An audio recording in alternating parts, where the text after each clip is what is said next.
Hello, friends, and welcome to episode 11 of Game Diplomat. We're playing Subnautica today, but we're going to do something a little different.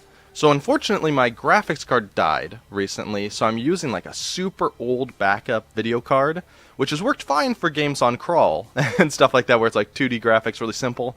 The card is like 6 or 7 years old. It just can't run modern 3D games like Subnautica. So what we're going to do, so I'm going to do this intro here where we're live streaming and looking at this fancy login screen, which my video card can run, even though the water looks pretty bad compared to how it actually looks on a good machine. And then I'm going to play another game at the office where I can't use audio, but I can still live stream the video.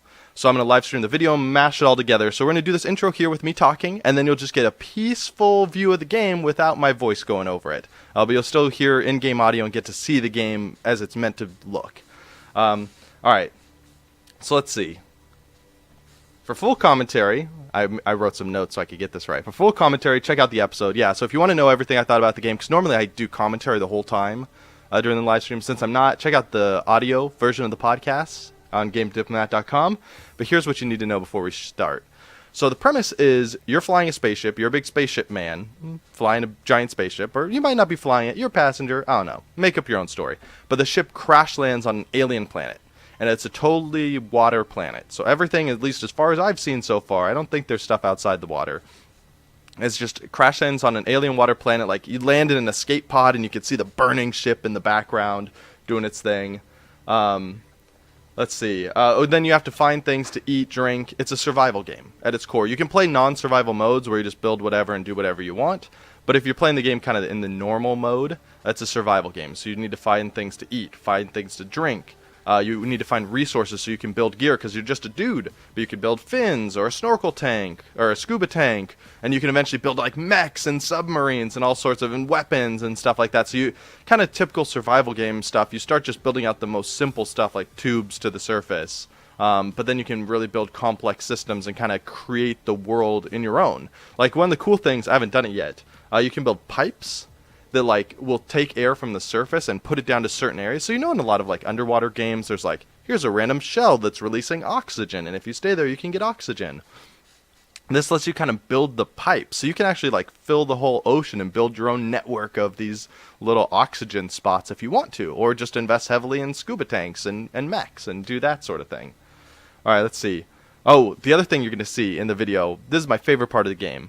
The crazy-looking plant life and aliens. Or fish, I guess. Alien fish. So that's, I think, the coolest part of the game is they went really creative with how the aliens look. A lot of them look pretty familiar, like they look like a manatee, but then you're like, what's that crazy bulbous green thing on the back of them? And they do like a squid ink thing when you get close to them. So everything looks like very beautiful and pretty, but exotic in kind of this weird alien way. And then of course there's also monsters.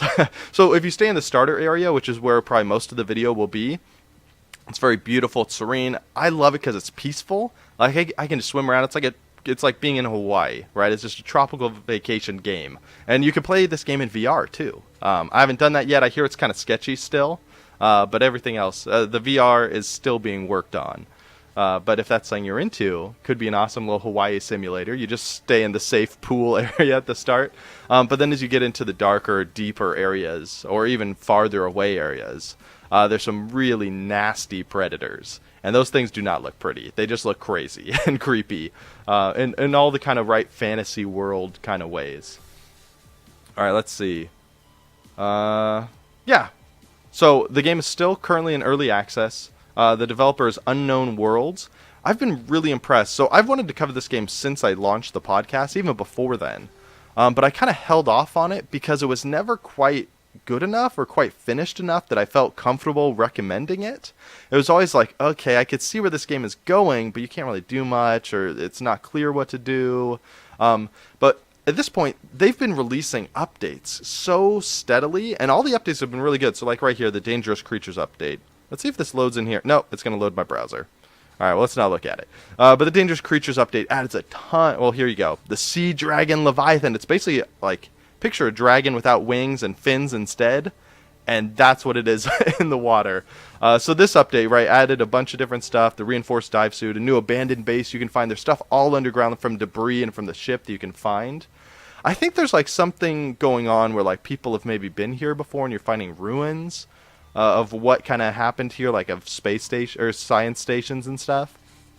Oh no, I haven't really discovered it, but the world just feels so real and alive that you could tell there's something going on here. I just haven't pieced it together yet. So it's still in early access, but at this point, after all the updates they've done, kind of the feel of the game right now, it feels complete. I know they're still adding things, and especially kind of on the farther end, where like in the end game, once you start getting to the higher levels.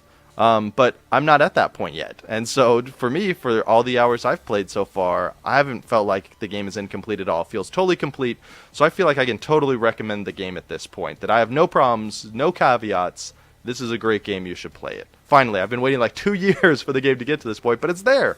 And I have no doubt the developers are just going to keep making it better and better over time from what I've seen. Also, if you're super into like transparent development and you want to see what the developers are doing at all times, this developer, Unknown Worlds, actually puts all their scheduling on a Trello board that's public. So you can go there and they have columns and little tasks. Every single thing they're working on has a little card there that you can look at and see, oh man, when are they going to fix this bug? Oh, Greg is working on it. It's estimated 2 weeks. Cool.